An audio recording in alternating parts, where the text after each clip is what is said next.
Hi guys, in this video I'm gonna give you a walkthrough the new layout for beginners using the new Twitter version and rebranded X platform. First of all guys, I assume you already download the app, you already create your X account. Let's launch the app.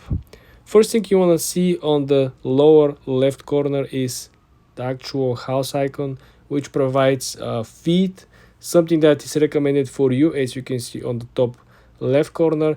And on the right side you can click on people that you are actually following. This is very similar to what you usually see on TikTok. You have a feed that is coming from people that you're following, and you have a feed that is currently recommended from whatever platform you're using. In this case, we have recommendations on For You from the actual Twitter. So this is what is going to happen when you click on the lower right corner. uh, so this is what is going to happen when you click on the actual house icon. The second icon is the actual magnifying glass. Here you will have, first of all, options what is trending for you in your particular niche based on your profile. Are you a public figure? Are you an entrepreneur? Are you into entertainment? Then you will see everything is kind of filtered and segmented into trending. Then you have news, then you have sports, then you have entertainment. It is very similar if you usually end up on the YouTube trending page. First you have trending videos on YouTube, and then everything is kind of broken down into different sections, which is what is trending in entertainment, then what is trending in sports, what is trending in news, and what is trending overall. Something like a Google trending page with what top 30 currently trending topics with trending hashtags. Then if you look back down again, you will see the icon which you have like a double figure. If you click on the double figure in the middle, you will see that there are new functions that is called communities, which essentially it's a premium function. If you want to create your own community, you gotta first of all opt in for the subscription, and then you click on the top right corner. You will see that only premium verified subscribers can create the communities. So this is very, very interesting.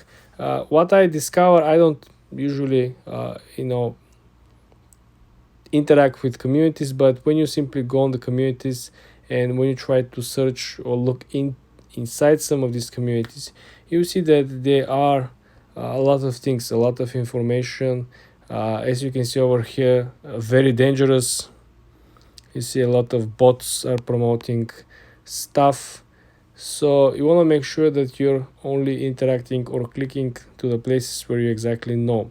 If you don't want to see that, there is a special option. You go where you see the three dots next to the discover and communities, and you can simply click see less of this. So essentially you're not going to get recommended the groups and the conversations in these communities if you're not up to this. Going back down again, you have the notification bell. If you click it, this is what you're going to get as notifications when someone actually mentions you or somebody posts a reply on your comment. This is also something very helpful and very common sense if you use any other social media.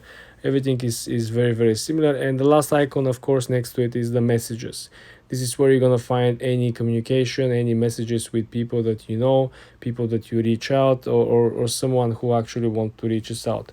Again, messages are available for you only if you allow people to send you messages. Remember, when you go on the gear icon in the top right corner, you can actually opt out and not let people to send you messages. This is how a lot of these big brands and big companies, they have a one official account where they just post content and create brand awareness, and they have a separate account which support. You will go and you will see there's a TikTok account and there is a TikTok support. There is a YouTube account and there is a YouTube support, right? Because they're gonna drag the attention from maintenance and services and help away from the actual brand to a completely different account.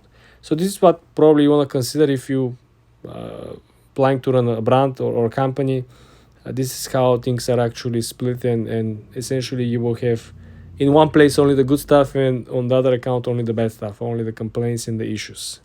For more information like this, guys, subscribe and come back for more.